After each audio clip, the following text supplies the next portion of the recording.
गोपाल कृष्ण गोसाई महाराज की नित्य लीला प्रविष्ट स्मृति सभा आयोजन भी हुआ है। इसके उपरांत भक्त लोग वहाँ भी जाना चाहिए और ऐसे संतों के गुणगान श्रवण करने चाहिए जो ये श्लोक वर्णन कर रहा है। यहाँ पर श्रीमद् भागवत में बड़ा सुंदर प्रसंग चल रहा है।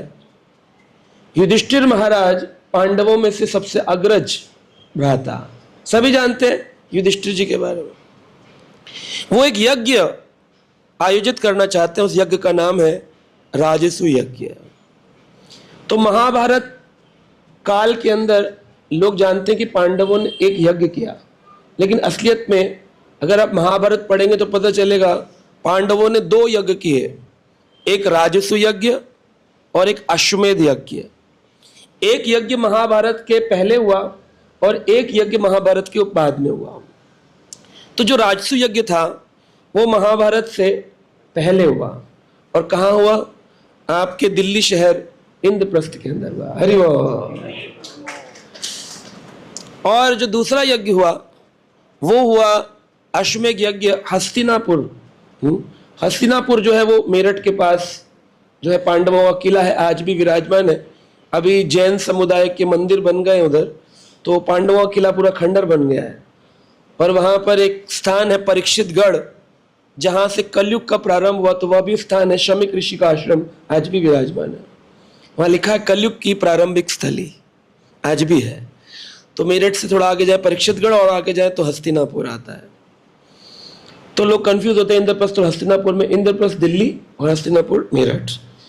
तो राजसु यज्ञ दिल्ली में हुआ, उसका मूल कारण था श्री कृष्ण भगवान की अग्रज पूजा की स्थापना करना, कि कृष्ण ही परम ब्रह्म है। इस बात की स्थापना के लिए राजसु यज्ञ युधिष्ठिर करना चाहते थे। पर उसके लिए आपको समस्त राजाओं को अपने शरण में लाना होगा और फिर जो आप बताना चाहते हैं वो मानने को तैयार हो, उस यज्ञ को राजसु यज्ञ कहते हैं। तब राजा श्रेष्ठ राजा माना जाएगा। तो युधिष्ठिर ने पूरे पृथ्वी पर सभी राजाओं को चिट्ठी पत्र लिखे और सबने अपनी इच्छा से शरणागति कर दी। लेकिन युधिष्ठिर ने बोला कि इस कार्यक्रम में इसका मूल रहेगा भगवान कृष्ण की पूजा, है ना। सारे लोग आएंगे, सारे राजा आएंगे, सोचेंगे क्या विशेष होने वाला है।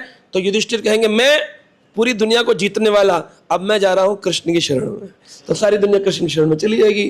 तो प्रभुपाद जी भी ये कहते थे, बड़े गेंडे का शिकार करो।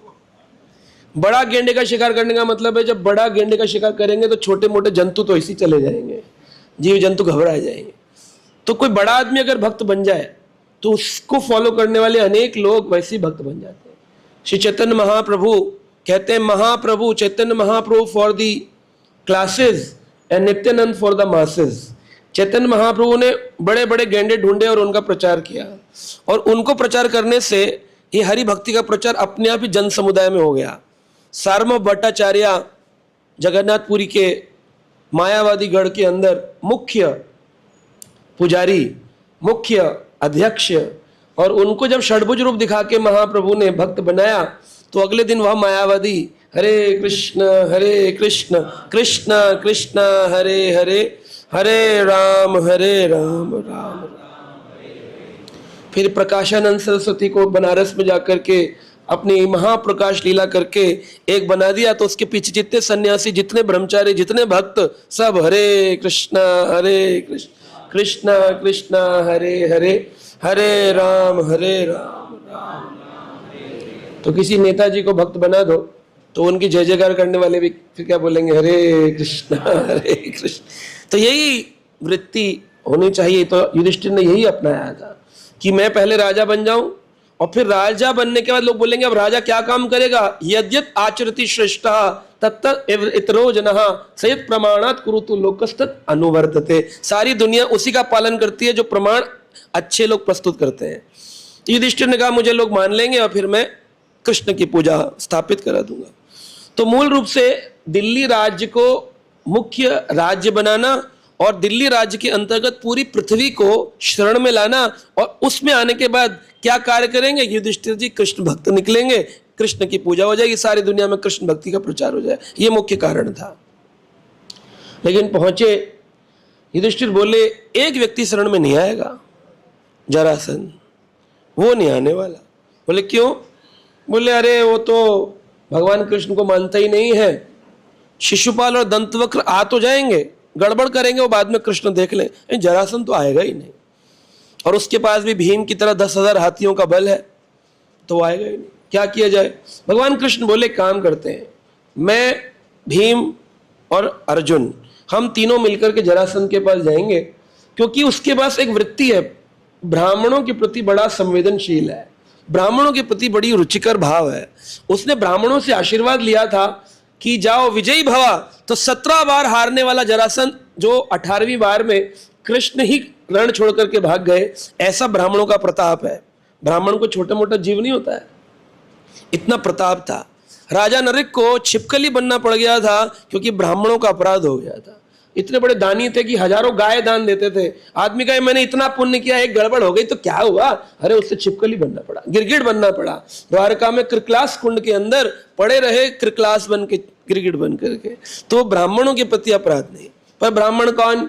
जाति वाला ब्राह्मण नहीं। ब्राह्मण कौन? ब्रह्म जानाति इति, ब्राह्मण जिसने ब्रह्म को जान लिया। जन्मना जायते शूद्रो, जन्म से कौन होते हैं? सब शूद्र होते हैं। शर्मा लगाओ, गुप्ता लगाओ, कुछ भी लगाओ, क्या होता है? जन्मना जायते शूद्रो संस्कारात् भवेत् द्विजः, संस्कारों से, उपनयन संस्कार, नामकरण संस्कार, मुंडन संस्कार, विवाह संस्कार, संस्कारात् भवेत् द्विजः, तब वो द्विज बनता है। वेद पठेत भवेत विप्रः, जब भागवत पढ़ता है, वेद पढ़ता है, तब जाकर वो विप्र बनता है। और पढ़ने के बाद आत्म अवलोकन करके जब वो जान जाता है परब्रह्म श्री कृष्ण है, ब्रह्म जानाति इति ब्राह्मण, तब वो ब्राह्मण बनता है। तो जाति से कहा हुआ ब्राह्मण? शास्त्रिक बात है, वेदों में लिखा है इस बात। तो ब्राह्मण लोग कहते देखा, जरासंध के आशीर्वाद दिए थे हम लोग, कृष्ण भी भाग गए थे, हम इतने ऊंचे ब्राह्मण। जो अपने को ऊंचा मान रहा है वो तो ब्राह्मण है ही नहीं। ब्राह्मण के अंदर दीनता होनी चाहिए, विनम्रता होनी चाहिए। तो ऐसे ब्राह्मणों का आशीर्वाद लिया था तो भगवान भी भाग गए थे। तो भगवान बोले हम जाएंगे ब्राह्मण वेश रख करके। और तीनों पहुंचे और बोले जरासंध जी हमें आपसे कुछ चाहिए। क्या? हम आपसे युद्ध चाहते हैं। तो जरासंध बोला मुझे पता चल गया है आप लोग ब्राह्मण नहीं हैं, आप लोग क्षत्रिय हैं। वो कैसे? कि आप लोगों ने जो धनुष बाण अपने कंधे पर टांगते हैं उसके निशान, क्योंकि ब्राह्मण बनेंगे तो कवच उतारना पड़ेगा, चादर डालना पड़ेगा, ऑल्टर में कैसा करते हैं यज्ञोपवीत, और केवल बिना सिले कपड़े पहन करके भगवान की सेवा में कोपिनधारी जा सकता है। चले गए तीनों ब्राह्मण वेशधारी होकर के, लेकिन इतना मोटा कंधे के ऊपर धनुष बाण का निशान बना हुआ था। तो बोले आप तीनों जो हैं वो क्षत्रिय हैं। भगवान भी द्वारकाधीश सारंग धनुष धारण करते हैं, कमोद की गदा धारण करते हैं, और उधर अर्जुन गांडीव धारी है और भीम गदाधारी हैं। तो तीनों ही धारण करते और कुछ ना कुछ उठा के कंधे पर रखते, तो उसके निशान बने हुए हैं यहाँ पर प्रतिदिन। आपने कभी उठाया गदा? गलती मत करना उठाने की, बहुत भारी होता है, कमर उतर जाएगी बहुत हैवी होता है। कभी आप जाएं किसी अखाड़े में देखें तो वहां पर छोटे मोटे गदा होते हैं, वो ही नहीं उठते लोगों से। और सोचिए भीम का गदा तो 10,000 हाथी उठा सके, एक हाथी पर 10-12 लोग आराम से बैठ जाते हैं, है ना। और एक हाथी एक दीवार को तोड़ सकता है। ऐसे 10,000 हाथी का बल जिसमें हो, उसकी गदा कितनी भारी होगी, और वो अपने कंधे पर धारण करते थे। तो वो भीम आदि तीनों से बोले अगर आप पहचान ही गए हैं तो फिर युद्ध के लिए आप ब्राह्मण वेश को मना तो नहीं करेंगे। देखिए उसकी शरणागति कैसी थी जरासंध की। वो जान गया कि ये क्षत्रिय है और ये कृष्ण है या भीम है या अर्जुन है, फिर भी क्योंकि वो ब्राह्मण वेश में थे फिर भी उन्होंने सम्मान किया। असुर होके भी क्या क्या मतलब उनका नियम था जीवन का, है। हम लोग तो ब्राह्मण वेशधारी हो, जो कोई भी हो, श्री राधा राधिका रमण की जय, श्री कृष्ण बलराम की जय, श्री जगन्नाथ बलदेव सुब्रमण्य की जय।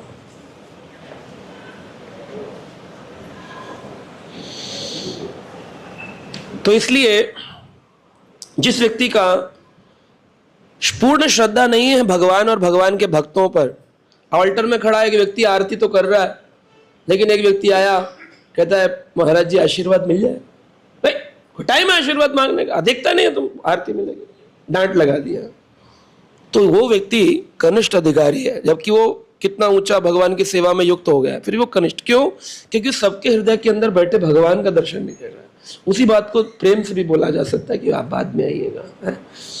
शास्त्र कहते हैं, चैतन्य चरितामृत में लिखा है, शास्त्र युक्ति नहीं जाने दृढ़ श्रद्धावान, शास्त्र युक्ति नहीं जाने दृढ़ श्रद्धावान। बड़ा दृढ़ है, बड़ा श्रद्धावान, लेकिन शास्त्र युक्ति नहीं पता उसको।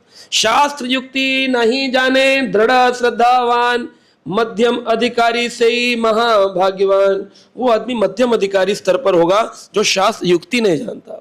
अगर आपको उत्तम भक्त बनना है तो उसके लिए शास्त्र जानना जरूरी है। अब लोग कहते हैं हरि नाम ही सार है, जप कर लो बस। सुबह उठो जप कर लो, दोपहर में जप कर लो, सोते सोते जप कर लो, उठते उठते खाते पीते सोते हरि नाम लई, यही तो है। तो जीव गोस्वामी ने षट संदर्भ लिखे, वेदव्यास जी ने भागवत लिखे, पुराण लिखे, उपनिषद लिखे। क्यों लिखे अगर पढ़ने की जरूरत ही नहीं है? शास्त्र युक्ति नहीं जाने दृढ़ श्रद्धावान, अगर बहुत दृढ़ है, बहुत श्रद्धावान भी है, लेकिन शास्त्र युक्ति नहीं जानता, मध्यम अधिकारी से ही महाभाग्यवान, वो मध्यम अधिकारी होगा। और अगर जो दृढ़ श्रद्धावान भी नहीं है, वो कनिष्ठ अधिकारी। इसलिए ऐसा व्यक्ति चैतन्य महाप्रभु कहते हैं, कौन है उत्तम अधिकारी? यहारा दर्शन मुखे ऐसे कृष्ण नाम। किसको उत्तम भक्त बोलेंगे? जिसको देखने से ही मुख पर भगवान का नाम आ जाए। यार दर्शन मुखे ऐसे कृष्ण नाम, तहारा जानीला तुम्ही वैष्णव प्रधान। प्रधान वैष्णव वही है जिसको देखने से व्यक्ति हरे कृष्ण कहने लग जाए। परम पूज्य गोपाल कृष्ण गोस्वामी महाराज की आज स्मृति सभा में सभी उनका स्मरण कर रहे हैं। उन्होंने भी अपने जीवन में ऐसे काम किए। चलते चलते महाराज हर व्यक्ति को क्या करते थे? हरे कृष्णा। सामने वाला व्यक्ति भी हरे कृष्णा करते थे। कैसे हैं अब? इतना बोल देने से सामने वाले व्यक्ति के अंदर एक चेतना संचारित हो जाती थी कि अरे मुझे कुछ करना है इनके लिए। तो वैष्णव जो होते हैं परमहंस परम स्थिति पे, वो ऐसे होते हैं। जैसा यहाँ लिखा है, अध्रुवेण ध्रुवम गतः। ध्रुव शब्द को 2 बार बोला गया भागवत श्लोक में, अध्रुवेण ध्रुवम गतः। अब हमें मिला है जो ये शरीर, ये कैसे अध्रुवेण, यानी इसके अंदर दृढ़ता नहीं आ सकती है। ये व्यक्ति को आलस में लेके आएगा, भागवत में भी नींद आएगी। अध्रुवेण। गीता में भी भगवान ने इसको अंतिम श्लोक में संजय ने बोला, यत्र योगेश्वर कृष्ण यत्र पार्थो धनुर्धरा तत्र श्री विजय भूतिर ध्रुव नीतिर मतिर्मम। ध्रुव नीति, ध्रुव नीति क्या है? दृढ़ता। ध्रुव की जो दृढ़ता है वह ध्रुव शब्द ही दृढ़ता बता रहा है। और यहां लिखे वो ही अध्रुवेण ध्रुवम गतः। ये शरीर कैसा है? अध्रुवेण है, यानी ये दृढ़ता नहीं ला सकता है। इसमें विकार आएंगे, रोग आएंगे, क्योंकि यह शरीर प्राकृत जगत की वस्तु है, भौतिक संसार की वस्तु है। और आप कौन है? आत्मा रूप में आप प्रकृत जगत की वस्तु हैं। लेकिन अब क्या किया? आप प्रकृत जीव ने अपने को प्राकृत मान लिया है, इस कारण से सारा का सारा बंधन है। भगवान कौन है? आप प्रकृत है, प्राकृत है? आप प्रकृत यानी जो प्रकृति के परे है। आप प्रकृत है, प्राकृत है? भगवान आप प्रकृत। आप कौन हो? जीव हो, आत्मा। आप प्रकृत हो, प्राकृत हो? हाँ जी, आप प्रकृत हो। जीव रूप में आप प्रकृत हो, लेकिन शरीर रूप में आप प्रकृति के अंतर्गत आते हो। अब प्रकृति के अंतर्गत आए शरीर अध्रुवेण जो क्षणिक है, क्षणभंगुर है, उससे हम वो गोलोक की प्राप्ति करने का लक्ष्य लेकर बैठ गए इस्कॉन के अंदर। होगा कैसे? जब तक आप क्रियात्मक रूप में कार्य करेंगे, जपमाला खरीद ली मैचलेस गिफ्ट शॉप से और हरे कृष्ण कृष्ण कृष्ण हरे हरे राम राम नाम जप कर रहे हैं, लेकिन ध्यान नहीं जप में, मन नहीं लगा रहे जप में, लगा रहे हैं तो लग नहीं रहा है। तो हमारे गुरु महाराज परम पूज्य गोपाल कृष्ण गोस्वामी महाराज बोलते थे, नहीं लग रहा है दैट इज डिफरेंट इशू, आप नहीं लगा रहे हो दैट इज डिफरेंट इशू। आप मन लगा ही नहीं रहे हो, क्योंकि आप जप के साथ अनेक कार्य कर रहे हो, अखबार भी पढ़ रहे हो, टीवी भी देख रहे हो, गाड़ी भी चला रहे हो, मोबाइल भी देख रहे हो, तो इसका मतलब आप लगाना नहीं चाह रहे हो। एक व्यक्ति बैठकर जप कर रहा है और उसके मन में विचार आ रहे हैं, वो भगवान का कार्य है। इंद्रियाणाम मनश्चस्मि, इंद्रियों में मन हूं कृष्ण कहते हैं। तो कृष्ण को आप वश में कैसे करोगे? तो आप अप्रकृत मन को तो वश में नहीं कर सकते हो, लेकिन प्राकृत शरीर को तो वश में कर सकते हो। दिस इज वॉलेंटरली, मन इज इनवॉलेंटरली, वो आपके वश में नहीं है। तो मन अगर आप ध्यान लगा रहे हो और मन नहीं लग रहा, वो भगवान संभालेंगे। लेकिन आप प्राकृत रूप से आप ही प्रयास नहीं कर रहे हो, फिर भगवान क्या कर सकते हैं? God help those who help. शास्त्र समझ नहीं आते प्रभु जी, उठाए कभी भागवत खोली, कभी टीका पढ़ी, कभी किसी भागवत भक्त के साथ बैठे। आप प्रयास नहीं करेंगे तो ठाकुर जी कैसे कृपा करें? तो इस अध्रुवण शरीर से ध्रुवम गतः प्राप्त करने का क्या तरीका है? तो शास्त्र में जरासंध के इस भाव को देख करके उन्होंने श्री कृष्ण को तो मना कर दिया, बोले रणछोड़ हो तुम, इसलिए तुमसे युद्ध नहीं करेंगे। अर्जुन को बोले तुम तो बच्चे हो हमारे सामने, तुमसे क्या युद्ध करें। भीम को बोले ये लगभग लगता है हमारे जैसा है, क्योंकि दोनों में 10,000 हाथी का बल था। तो आपको चुनना होता तो आप कमजोर वाला चुनते, कह रहा ऊपर भी चला जाएगा और कमजोर से मैं जीत भी जाऊंगा। लेकिन उन्होंने अपने, देखिए असुर होकर भी उनके नियम कितने दृढ़ थे। तो उदाहरण दिए हैं यहाँ पर, कई उदाहरण दिए भागवत के अंदर। सभी उदाहरण बड़े अपने आप में से एक है। पहला उदाहरण है राजा हरिश्चंद्र का। हरिश्चंद्र राजा सारी दुनिया जानती है। आज तक कलयुग में, त्रेता युग में हुए थे हरिश्चंद्र, आज तक भी त्रेता युग के 12,96,000 वर्ष, द्वापर के 8,64,000 वर्ष और कलयुग के 5,000 वर्ष निकल गए। 12 लाख और 8 लाख लगाओ तो लगभग 20 लाख वर्षों से पहले हरिश्चंद्र हुए थे। आज भी कोई सत्य बोलता, कह रहा मैं कसम खा के सत्य बोल रहा हूं, क्या रहने दे हरिश्चंद्र नहीं हो रहा। तो देखिए कैसा प्रमाण प्रस्तुत कर दिए कि 20 लाख वर्ष बाद, जब तक सूरज चांद रहेगा तब तक तेरा, ऐसा काम करो ना जीवन में, है? ऐसे ऐसे काम किए कि मरे इधर मरे उधर नाम गायब, है? ऐसा काम मत करो, ऐसी करनी कर चलो, तुम हंसो जग रोए। आज भी परम पूज्य गोपाल कृष्ण महाराज की स्मृति सभा में सारी दुनिया स्मरण कर रही। केवल ये नहीं, उनके अनुयायी, अलग अलग प्रभुपाद के शिष्य, अलग अलग व्रज के लोग आज भी गोस्वामी गोपाल कृष्ण गोस्वामी महाराज का स्मरण कर रहे। क्यों? ऐसी करनी कर चलो, तुम हंसो जग रोए। पूरी दुनिया रो रही है उनके लिए। कहां गए? पाषाण कुटीबो माथा अनिल पाशीबो, पत्थर पे अपना सिर मार लूं, कहां गए? आपके बिना मेरा जीवन जाएगा कैसे? ऐसा काम किया राजा हरिश्चंद्र। पद्म पुराण में उनकी पूर्व जन्म की कथा आती है कि कैसे वो राजा हरिश्चंद्र इतने सत्यवादी हो गए। कहते हैं कि सत्य जो धर्म का एक नियम है, सत्यता है ना, वो सत्यता की प्रतिनिधि है। अगर कोई प्रतिनिधित्व करते हैं तो केवल हरिश्चंद्र है। पद्म पुराण में आता है, पहले वैश्य राजा, वैश्य नहीं, राजा नहीं थे, मतलब क्षत्रिय नहीं थे राजा हरिश्चंद्र। अपने पूर्व जन्म में एक वैश्य व्यक्ति थे, बिजनेस वैश्य। और उस वैश्य ने राजा के प्रति कर न चुका करके कुछ अपराध किए। राजा ने उसको, वैश्य व्यक्ति को देश निकाला देते, बोले जाओ हमारे देश से बाहर। वो बाहर चले गए और काशी में आ गए। काशी नगरी मुक्तिदायिनी सप्तपुरियों में से एक पुरी काशी, बनारस। वहां पर भगवान के दर्शन कैसे करने जाए, काशी विश्वनाथ जी के दर्शन। तो उन्होंने कई सारे सरोवरों में घूम करके, कमल होते सरोवर में, कमल लिए। भगवान के पास कभी भी रिक्त पानी रूप में नहीं जाना चाहिए। रिक्त पानी क्या है? पानी यानी हाथ, पानी ग्रहण संस्कार होता है ना, पानी यानी हाथ, और रिक्त यानी खाली, रिक्त स्थान। तो रिक्त पानी शब्द कहता है कि व्यक्ति को भगवान के पास कभी खाली हाथ नहीं आना चाहिए। कुछ ना कुछ फूल, फल, पत्ता, तुलसी पत्ता कुछ नहीं है तो लेकर ठाकुर जी के चरणों में लेकर आना चाहिए। खाली हाथ मुंह उठा के नहीं आना चाहिए। दो प्रभु, दो दो दो दो प्रभु, मेरी टेंशन दूर करो, दो दो दो दो। जब तक आप भगवान को पिता मानेंगे, मानते हैं कि नहीं मानते? कितने लोग भगवान को पिता मानते हैं यहाँ पर? परम पिता हमारे, तब तक भगवान से कभी संबंध नहीं होगा आपका क्योंकि पिता से क्या करता है पुत्र? दो दो दो दो, पिताजी दो, टेंशन फ्री करो, फीस दो, पैसा दो, मेरी शादी के लिए पैसा दो, नौकरी के लिए पैसा दो, बिजनेस के लिए दो दो। पिता मानोगे जब आप प्रियतम मानोगे कि कृष्ण मेरे प्रियतम है, हम उनके सेवक हैं, वह हमारे प्रियतम है, तो फिर प्रियतम को दूसरा व्यक्ति क्या करता है?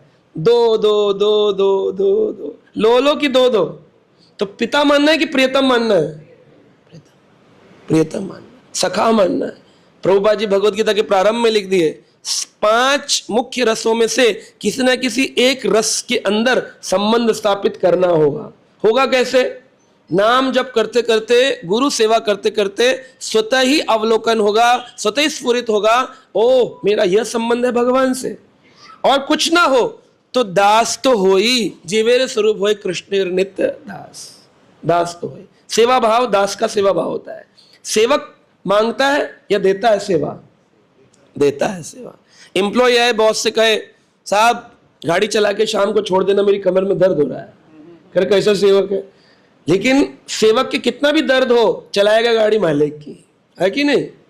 तो इस प्रकार से भगवान से कभी दो दो ना करके कहना चाहिए प्रभु मेरा धन लो, मेरा मन लो, मेरा तन लो, जो लेना है लो, मुझे कुछ मत दो। ना धनम ना जनम ना सुंदरिम कविताम व जगदीश कामये मम जन्मनि जन्मश्री भवतात भक्ति रहित कृति। मुझे कुछ नहीं चाहिए, ये बोलना चाहिए। लेकिन लोग तो प्लानिंग बना रहे, अब मुझे ये चाहिए, इस बार मुझे इतना चाहिए, इतना लोन चाहिए, इतना पैसा चाहिए। प्लानिंग बना रहे हो तो भक्त नहीं हो। प्रभुपाद जी कहते हैं हमारा तुम्हारा प्लान नहीं चलता, कृष्ण का प्लान चलता है। जितनी प्लानिंग करोगे विफल होते जाओगे। दुख दुखितम स्वजन सुजितम, आपके स्वजन आपको दुख देंगे, भगवान आपको ऐसे ऐसे कष्ट देंगे, लेकर वहीं जाएंगे जहां आपकी निश्चित रूप से लिखा हुआ है आपको। होए वही जो राम रचि राखा, को करी तरक बढ़ावे शाखा। जो लिख दिया वही होने वाला है, उसको कोई परिवर्तन नहीं कर सकता है। अगर कोई कर सकता है तो केवल स्वयं कृष्ण ही कर सकते हैं।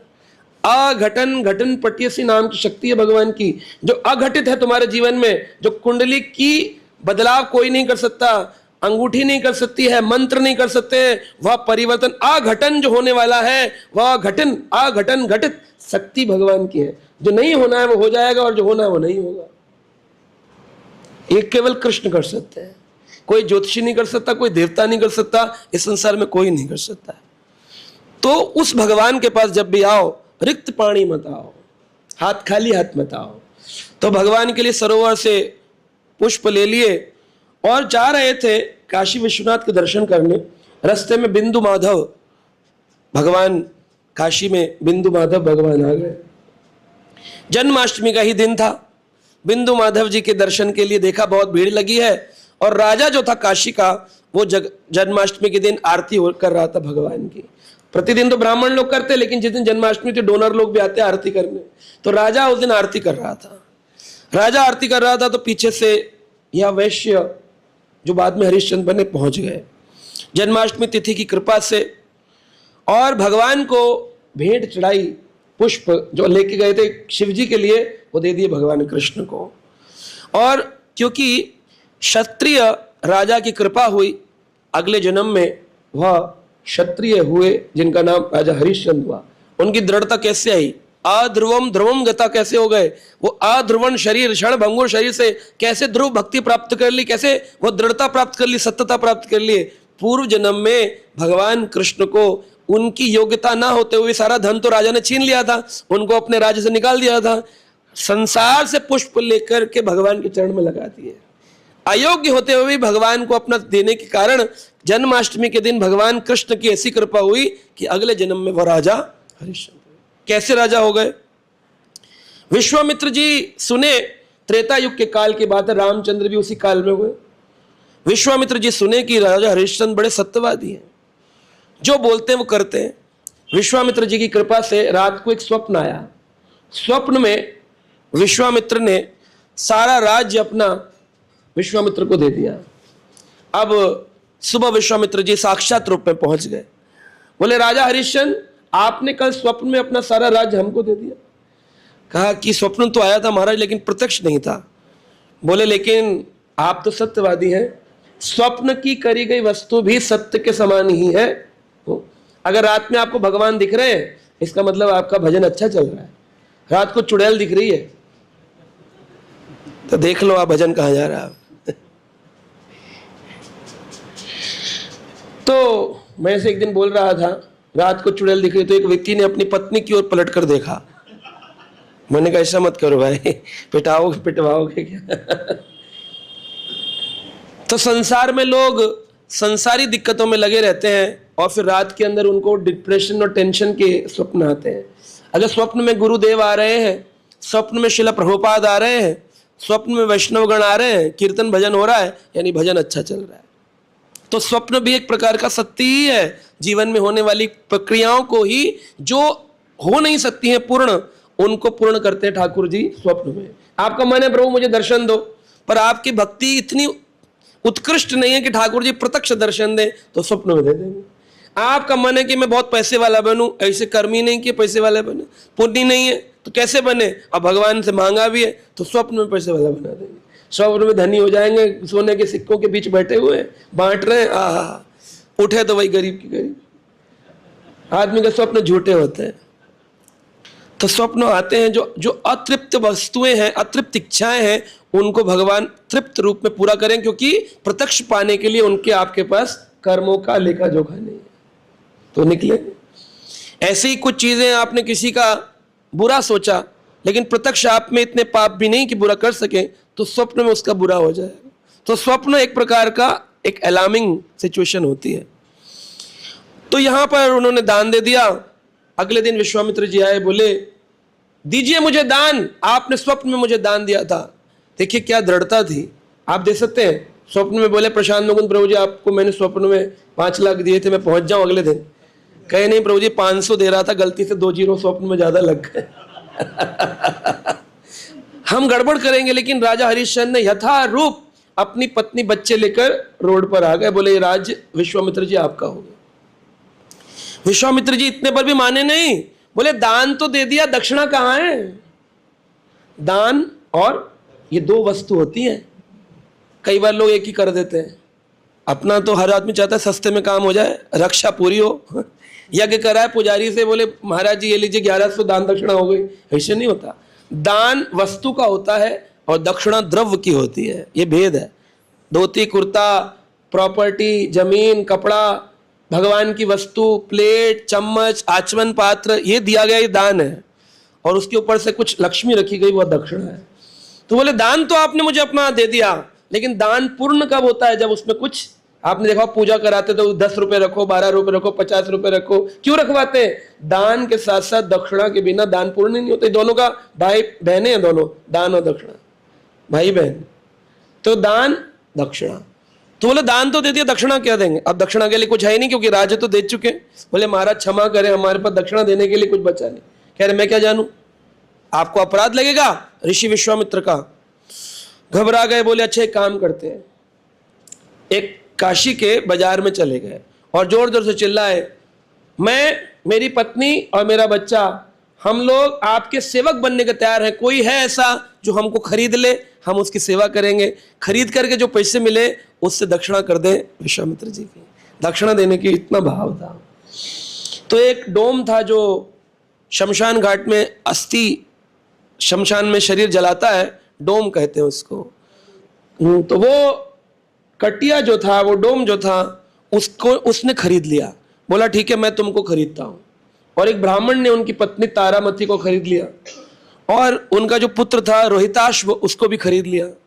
तो तीनों की बिक्री हो गई। उससे जो पैसा मिला, उन्होंने विश्वामित्र जी को कहा अब हमें क्षमा, अब तो पूर्ण। बोले हाँ ठीक है जाओ, अब पैसा लिया है तो काम करना पड़ेगा। शरीर जलाने का काम, इतने बड़े सत्यवादी राजा शरीर जला रहे लोगों के, जो भी आ रहे हैं काशी के मणिकर्ण का घाट पर, वहां पर जलाया जा रहा है। उधर उनकी पत्नी रानी तारामती क्या कर रही है, घरों में झाड़ू पोछा लगा रही है। लेकिन अपने पति से इतना भी शिकन नहीं कर रही। क्या कर दिया, आज अगर पति देना भी चाहे कि मैं एक गौ दान कर दूं, तो पत्नी आ जाएगी, ये क्यों कर रहे हो तुम ऐसा गाय दान, बताऊं तुम्हें, ज्यादा तुम्हारी गाय दान हो रही है। तो कहीं पत्नी नहीं करने देती, कहीं पत्नी करना चाहे तो पति नहीं करने देता, कहीं पति पत्नी करना चाहे तो बच्चे नहीं करने देते, पति पत्नी बच्चे करना चाहे तो उनकी फैमिली रिश्तेदार नहीं करने देते। मतलब कुल मिलाकर के कलयुग में दान दक्षिणा करना मुश्किल है। जो कर दे अति भाग्यवान, बड़ा भाग्यशाली है। अब ये पहुंच गए, इनकी पत्नी तारामती सफाई करती घरों के अंदर। एक दिन रोहिताश छोटा सा बच्चा बाहर बैठा था और वो घर में ब्राह्मण की सफाई कर रही थी। एक सर्प आया और सर्प ने रोहिताशु को डंस लिया। अब रोहिताश्व के शरीर से जहर निकलने लगा मुख से, और झाग निकलते निकलते देखते देखते सबके सामने उसका शरीर छूट गया। अब शरीर को जलाने के लिए उनकी पत्नी तारामती मणिकर्णिका घाट पे पहुंची, बोले इसको जलाना है। तो उसने डोम की तरफ देखा, राजा हरिश्चंद्र ने बोले ये मेरा पुत्र है, इसका अंतिम संस्कार करना है। डोम बोला कर लगेगा, बिना पैसे के लकड़ी फ्री में आती है क्या, पैसा लगेगा। तो सोचिए अपनी पत्नी से बोले तुम मुझे पैसा ला कर दो तब मैं अपने पुत्र को जलाऊंगा। ऐसी स्थिति में भी इतनी पूरी कथा में एक बार भी नहीं कहा भगवान क्या कर रहे हो, एक बार भी नहीं कहा। और हम लोग चोट लग जाए भगवान क्या कर रहा है, छोटी सी बात तुरंत भगवान को दोष, अपने कर्मों को कोई दोष नहीं, भगवान को दोष। भक्त में और अभक्त में यही भेद है, भक्त कभी भगवान पे दोष नहीं लगाता है, भगवान के अंदर कोई अवगुण नहीं देखता है, भगवान अदोषदर्शी है। भगवान हम में दोष नहीं देखते तो हमें भी अदोषदर्शी बनना, भगवान में कोई दोष नहीं देखने, समाज में कोई दोष नहीं देखने।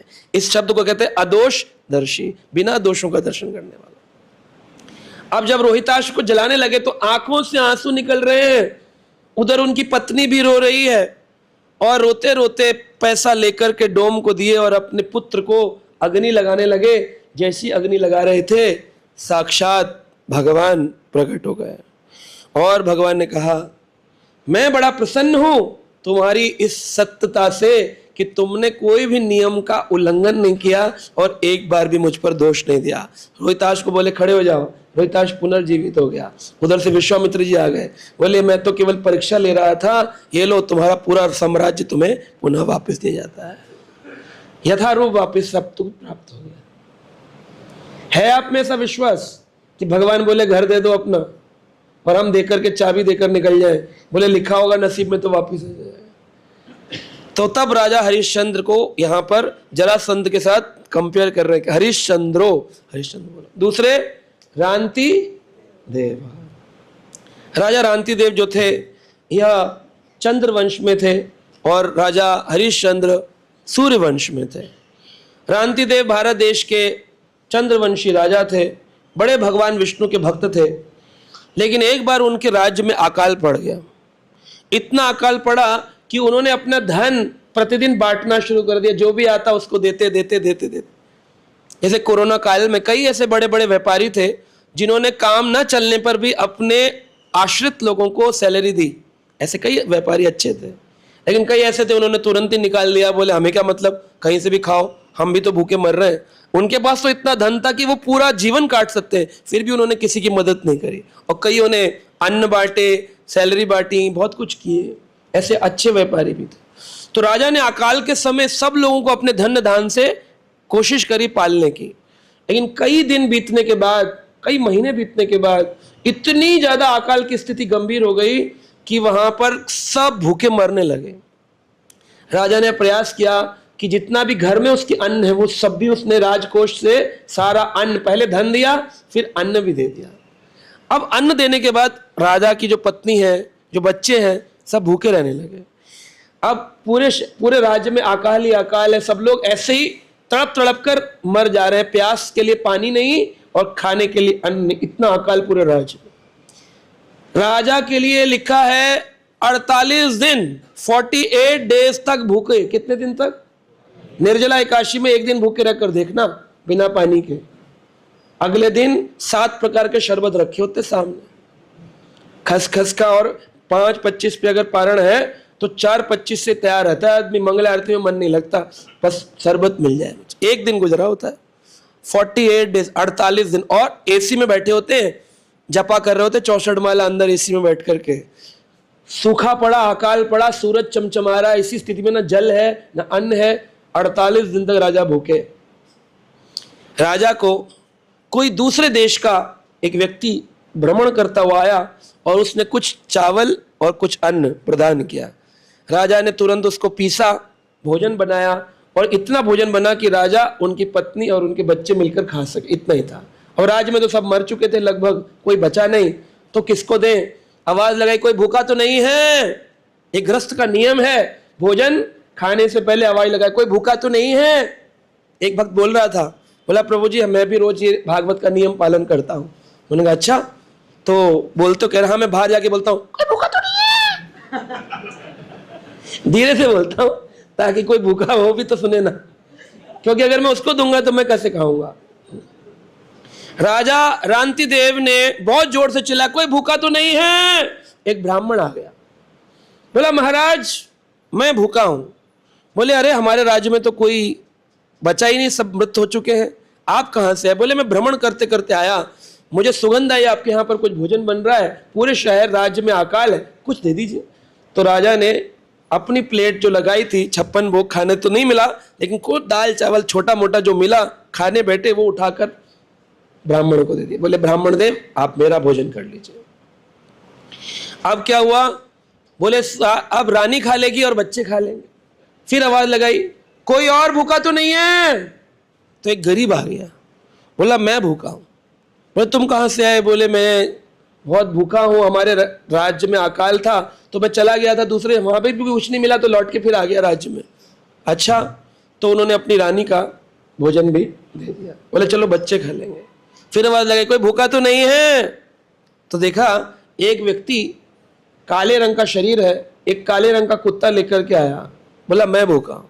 तो उन्होंने कुत्ते को और उस व्यक्ति को अपना जो बच्चों का खाना था वो भी दे दिया।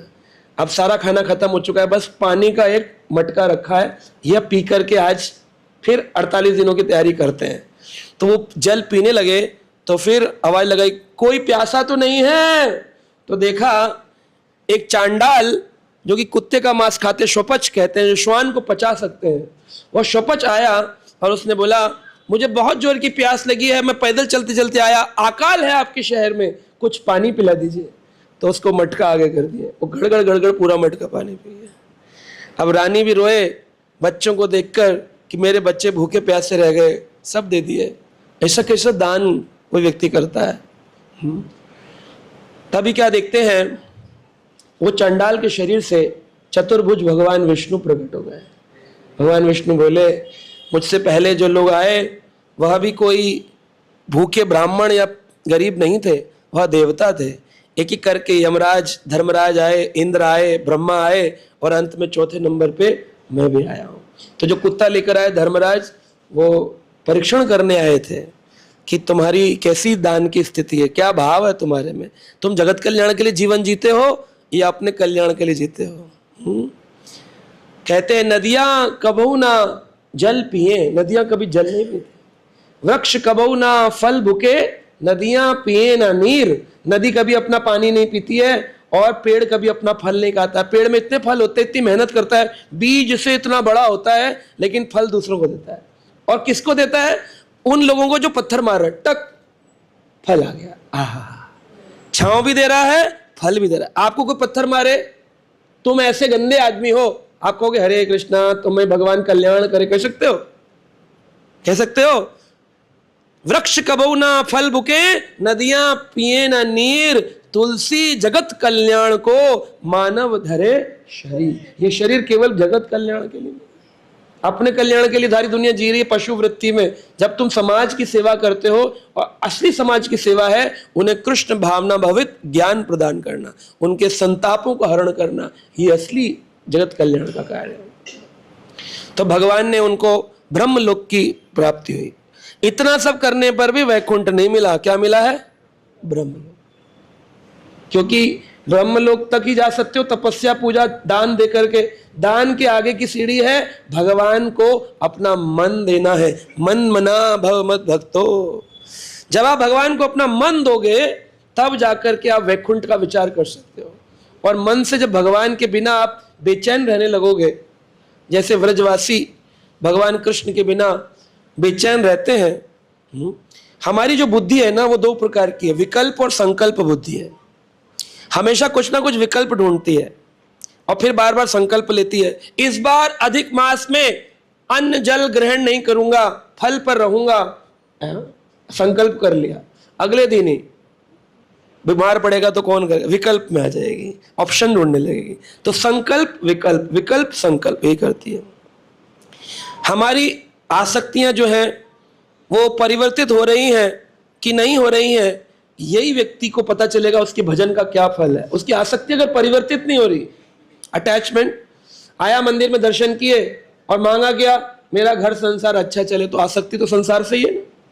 प्रभु को पाकर भी मांगा तो संसार ही है कि नहीं, तो फिर फायदा क्या, आसक्ति परिवर्तित नहीं हुई, तो ये क्रिया का गौण फल है। जो तुमने मंदिर आए, माला जपी और मांगा संसार, क्रिया का गौण फल है। लेकिन अगर चित्त शुद्ध नहीं हुआ और अगर तुम्हें अपने लक्ष्य कृष्ण नहीं मिले या लक्ष्य कृष्ण के प्रति प्रेम जागृत नहीं हुआ, तो जितनी भी क्रिया करी वो केवल बाहरी रूप से क्रियात्मक दृष्टि से करी, अंतरात्मा से मानसिक स्थिति पर आपने भजन नहीं किया। तीसरे आदमी का नाम यहां पर बताए हैं, जो तीसरे भक्त हैं, क्या लिखा है, उच्च वृत्ति। उच्च वृत्ति का मतलब है उच्चिष्ट खाने वाली वृत्ति, गिरा हुआ उठाकर खाएंगे। रघुनाथ दास गोस्वामी जगन्नाथपुरी में उच्चिष्ट भोजन करते थे, जो चावल नाली में आता था उठा के खाते थे। महाप्रभु ने उसे भी मना कर दिए, रघुनाथ दास गोस्वामी को चैतन्य महाप्रभु उसे भी मना कर दिए। पहले तो जगन्नाथ मंदिर के बाहर खड़े होते थे और भोजन मांगते थे, तो महाप्रभु ने एक दिन कमेंट कर दिया, वैश्यावृत्ति है, खड़े होकर के आस लगाना कि कोई आएगा मुझे दान देगा, ये वैश्यावृत्ति है। वैश्या खड़ी रहती है, सोचती कोई मिल जाए मुझे आज तो मेरे को धन मिल जाए। तो रघुनाथ दास गोस्वामी को स्वरूप दामोदर गोस्वामी ने बताया, तुम जो खड़े होते हो जगन्नाथ मंदिर में इतने पैसे वाले घर का त्याग करके और सोच रहे हो मैं वैरागी हो गया, मैं तो केवल दान दक्षिणा पर जीवन जीता हूं, चैतन्य महाप्रभु ने वैश्या कहा है। छोड़ करके अगले दिन जो चावल जगन्नाथ मंदिर की नाली में झाड़ू लगा के खाना जो बच जाता है फेंकते, वो नाली के अंदर चावल उठाते थे, सुखाते थे, उसी कच्चे चावल को खाते थे। उच्च वृत्ति में आए। तो महाप्रभु को जब पता चला तो उन्होंने कहा इसमें कौन सी बड़ी बात है, जगन्नाथ के भात जगत पसारे हाथ, जगन्नाथ का चावल खाने के लिए तो सारी दुनिया इंतजार, इसमें कौन सा त्याग हुआ।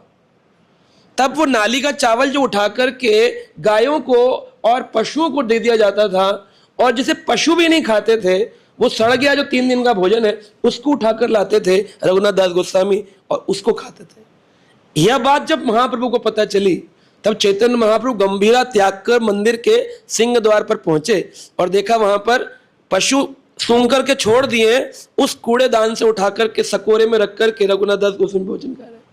उच्च वृत्ति। तब भगवान चैतन्य महाप्रभु उनके उस भोजन में से उठाकर भोजन खाए। तो वो हाथ पकड़ लिए, बोले महाप्रभु आप क्या कर रहे हैं, आप स्वयं कृष्ण हैं, सारी रानियां आपके लिए भोजन लगा रही हैं, आप क्या कर रहे हैं। महाप्रभु बोले वह स्वाद रघुनाथ जो इस भोजन में है वो रुक्मिणी के भोजन में नहीं है, क्योंकि इसके अंदर त्याग है, इसके अंदर प्रेम है। वह त्याग प्रेम।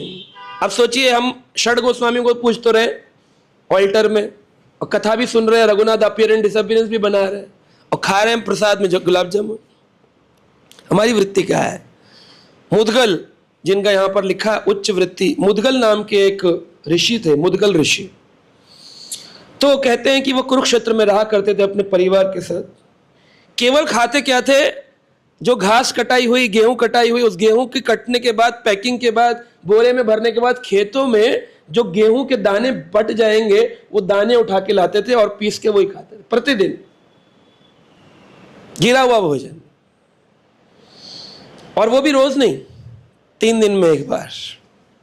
तो एक बार देवताओं ने कहा देखे मुदगल ऋषि कितने बड़े ऋषि हैं, तो वो उनकी तपस्या की परीक्षा लेने के लिए पहुंच गए। अब जब यहां पर वो आए तो दुर्वासा मुनि को बोले देवता आप जाइए, आप परीक्षा लीजिए। 6 महीने से उस खेत में, जैसे होता है ना फसल आती है फिर 6 महीने बाद दूसरी फसल आती है, 6 महीने से फसल ही नहीं आई थी, क्योंकि वो तो गिरा हुआ खाते थे, और फसल लगी है अभी आएगी तब कटेगी तब दाने गिरेंगे। 6 महीने भोजन नहीं खाया था।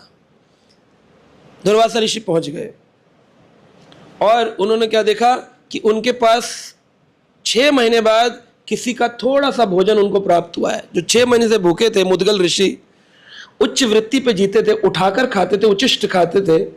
उन्होंने वो भोजन खाने बैठे और जैसे ही महाप्रसाद है गोविंदे इतना बोला था, सामने तो दुर्वासा ऋषि आ गया, वैसी क्रोधी ऋषि।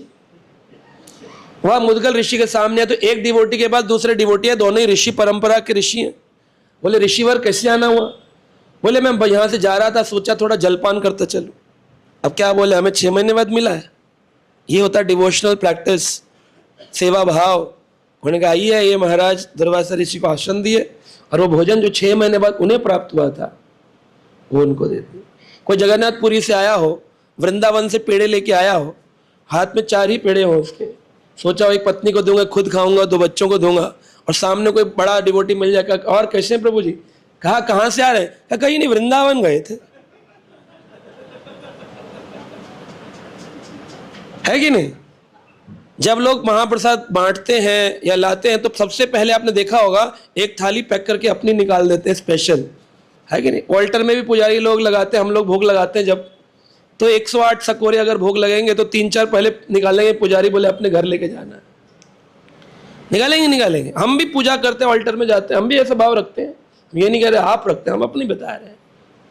हम लोगों को संसार में अभी आसक्ति है, लेकिन भगवान के जो परम भक्त हैं वो सबको देते हैं। लास्ट में अगर कुछ बचा तो मैं लूंगा, नहीं तो मुझे नहीं चाहिए।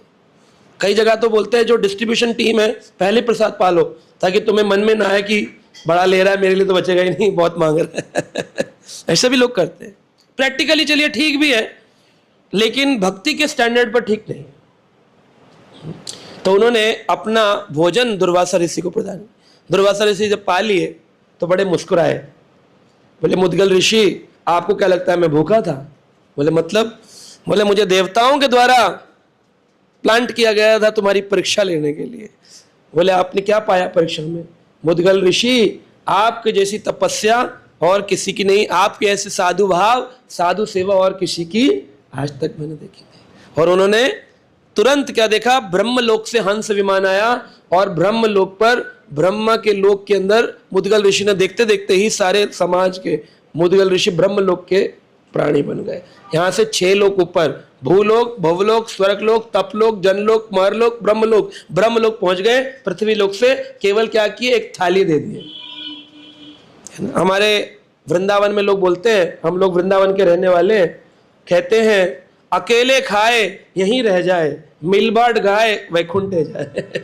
अगर कोई प्रसाद मिले तो मिल बांट के खाना चाहिए, चाहे टुकड़ा टुकड़ा दे लेकिन बांट के। अकेले खाए यहीं रह जाए, तो छुपा छुपा के नहीं खाया जाता, प्रसाद बांट के खाया जाता है। और यही भक्त का लक्षण है कि वो प्रसाद दे और प्रसन्न हो। धन्ना भगत आ रहे थे, कहते जालंधर के, ये पंजाब के धन्ना भगत, बाद में धन्ना सेठ कहलाते थे। उनके पिताजी बोले कुछ काम नहीं करता, कम से कम 1 बोरी गेहूं तो बो दे। उनकी आदत थी घर में जो होगा साधु को खिला दे। कह रहे इसको घर से निकालो, काम में लगाओ।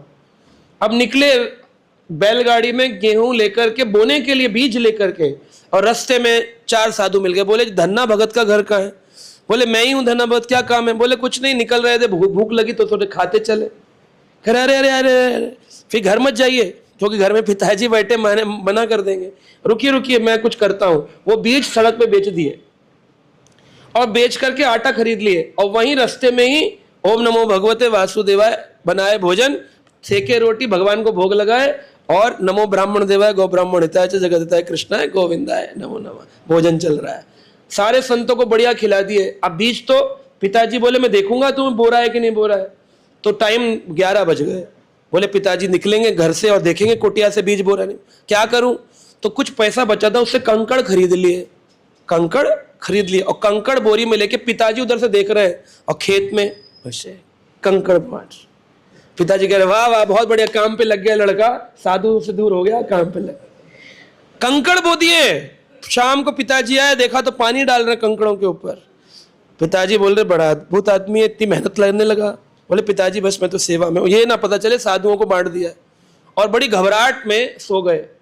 बोले मेरे तो भगवान देखेंगे, रक्षा करेंगे। सुबह आकर के देखते हैं वो गेहूं के खेत जो कई महीनों के बाद निकलते हैं, वो ऐसे लहरा रहा है, हरियाली पूरी निकल आई। क्यों? उस कंकड़ से ठाकुर जी ने बीज बना करके दोबारा फसल उत्पन्न करा दी। शरणागति भगवान के ऊपर है। जब आप खुद ही अपनी रक्षा करोगे, भगवान कहे तू कर ले, फिर हम क्या करें। ठाकुर जी के ऊपर निर्भर होना सीखना चाहिए। फिर यहां पर आया है नाम उच्च वृष्टि शिबिर बली, शिबी महाराज। शिबी महाराज जो थे वह सिंध सौवरी देश के रहने वाले थे, जहां राजा रहुगुण थे ना, सौवरी प्रदेश के राजा रहुगुणा, भागवत में सौवरी देश के, सिंध देश के। हाँ, चंद्रवंश के राजा थे शिबी। इनके पिताजी जो थे उशिनारा राज्य के राजा थे। और एक दिन इनके दान तपस्या भक्ति से प्रसन्न होकर अग्निदेव और इंद्रदेव ने कहा चलो राजा शिबी की परीक्षा लेते हैं। अद्भुत परीक्षा, मैं तो सुनता हूं तो सोचता हूं ऐसा हो कैसे सकता है, कोई इंसान ऐसे कैसे कर सकता है। इंद्र थे, उन्होंने कबूतर का रूप ले लिया और अग्निदेव ने बाज का रूप ले लिया। और बाज कबूतर का युद्ध होता है, अग्निदेव और इंद्रदेव युद्ध करने लगे। अब इंद्र कबूतर बन के आगे आगे उड़ रहे हैं और पीछे बाज उड़ रहा है, चोंच मार रहा है, रक्त निकल रहा है। दोनों उड़ते उड़ते कबूतर, राजा शिबी की सभा लगी हुई थी, सभा के अंदर बैठे, देखा एक कबूतर आके गिरा। क्या हुआ, कैसे आए? बोले महाराज मैं आपके राज्य का कबूतर हूं, तो मैं क्या करूं? बोले मेरी रक्षा करिए, आपने वचन लिया आप अपनी प्रजा की रक्षा करेंगे, जीव की भी और जंतु की भी, आप हमारी रक्षा करिए। राजा शिबी बोले क्या प्रॉब्लम है? कहा देखिए पीछे यह बाज मेरे पीछे आ रहा है। बाज आ गया, बोला महाराज मेरा शिकार मुझे वापस करिए, मुझे भूख लगी है, प्रकृति के नियम के बीच में मत आइए, जीवः जीवस्य जीवनम, जीव ही जीव का जीवन है, मेरे प्रकृति के बीच में मत आइए। राजा बोले बाज चले जाओ। बोले मैं जाऊंगा नहीं, आप अगर प्रजा की रक्षा करते हैं तो मेरी भूख की भी रक्षा करिए, मैं भी आपकी प्रजा का बाज हूं। राजा बोले अच्छा क्या चाहिए तुमको? कबूतर चाहिए। एक तराजू मंगाया, कबूतर को रखा और बोले मैं जितना कबूतर है उतने वजन का मांस तुमको दे दूं तो तुम्हारा पेट भर जाए। तो एक चाकू होता है तलवार का, जो छोटा चाकू तलवार होती है छोटी वाली, क्या बोलते हैं उसे, कटार कहें या खुकरी कहें, उस कटारी से अपनी जांग के अंदर ऐसे घुसाकर सभा के मध्य ही मांस का टुकड़ा निकाल करके तराजू में रखे।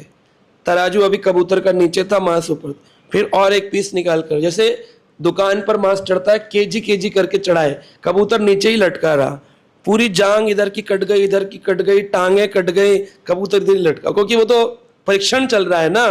कबूतर होता तो कब का तुल जाता, जिसकी तुलना ही नहीं कर सकते। उस भक्ति की तपस्या, उस दान की तपस्या, उस भाव की तपस्या की परीक्षा चल रही है, कबूतर कहाँ तुलने वाला था। राजा लगभग संपूर्ण शरीर काट दिए, ऐसा हाथ काटे, जांग काटे। और जब ये सब देखे सारा समाज रो रहा था, महाराज अभी क्या कर रहे हैं, क्या कर रहे हैं, आप क्या कर रहे हैं?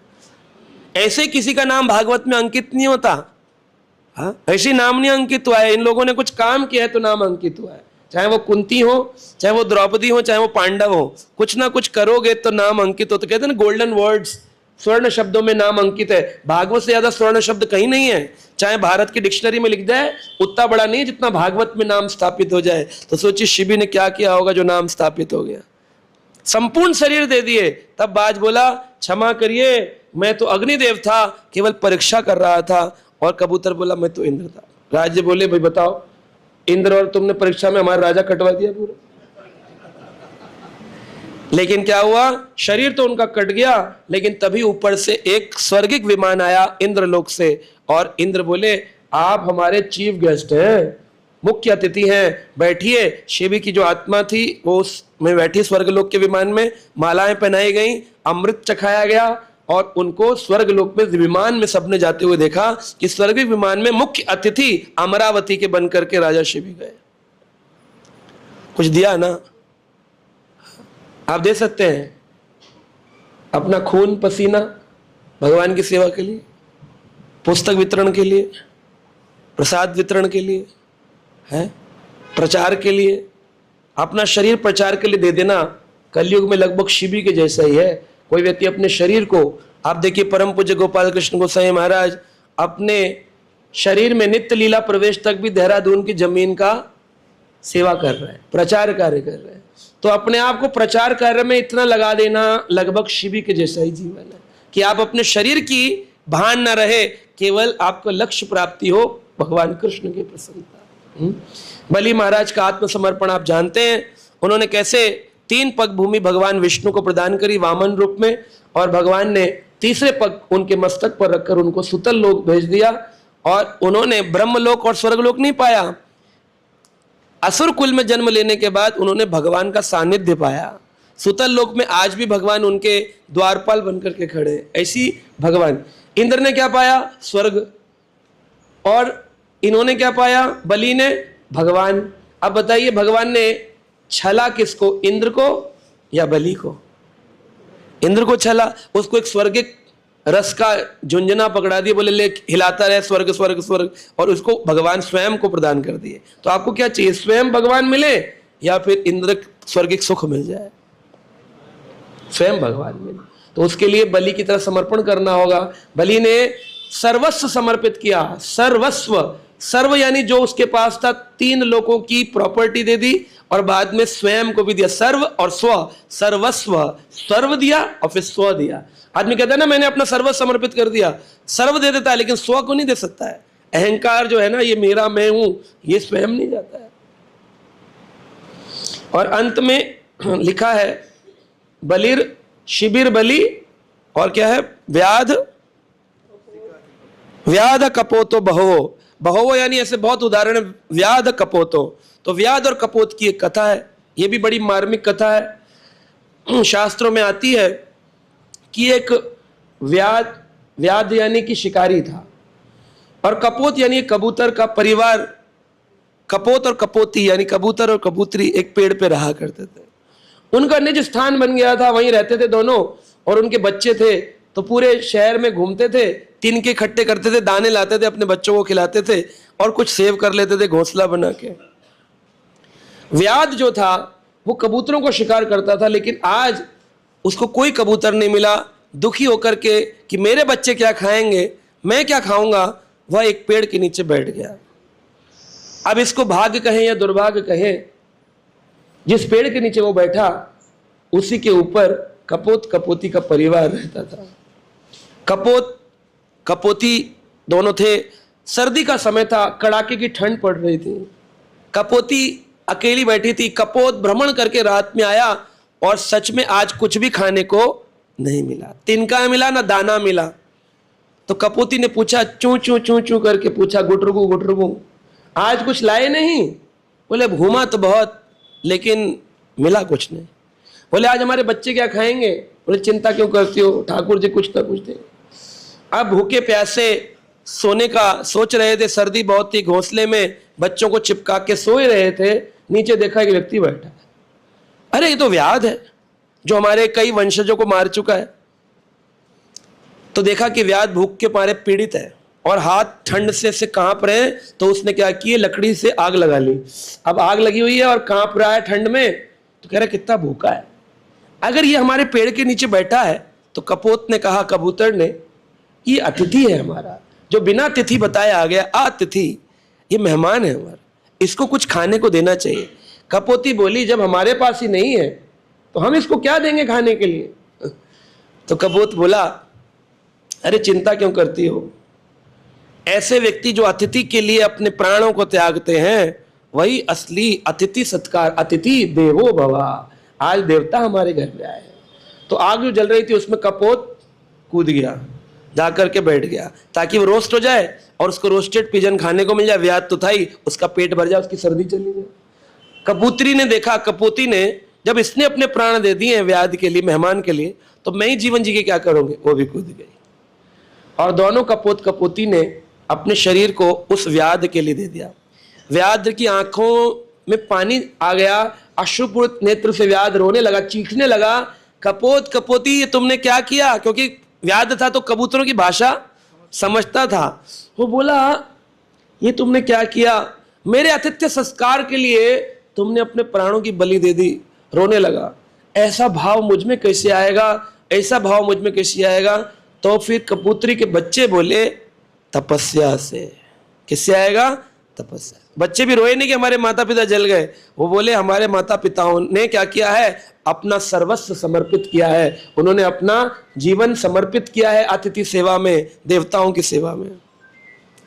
और क्या देखते हैं, इतनी ही देर में एक विमान आया स्वर्गलोक से और उसमें कपोत और कपोती दोनों को बिठाया गया और स्वर्गलोक की प्राप्ति होगी। अगर वो अपने जीवन में रहते क्रमिक विकास में, तो फिर कबूतर बनते, फिर सांप बनते, फिर क्या बनते, फिर पक्षी बनते, फिर चतुष्पदा पैर के प्राणी बनते, फिर मनुष्य बनते, फिर भक्ति करते नहीं करते, पुण्य करते नहीं, कब की कब प्राप्ति होती। कबूतर के शरीर में ही उन्होंने स्वर्ग की प्राप्ति कर ली।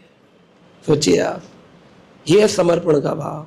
इसलिए यहां पर इस श्लोक में जरासंध जो है, उस श्लोक में इतने सारे लोगों का उदाहरण दिया गया है कितने का?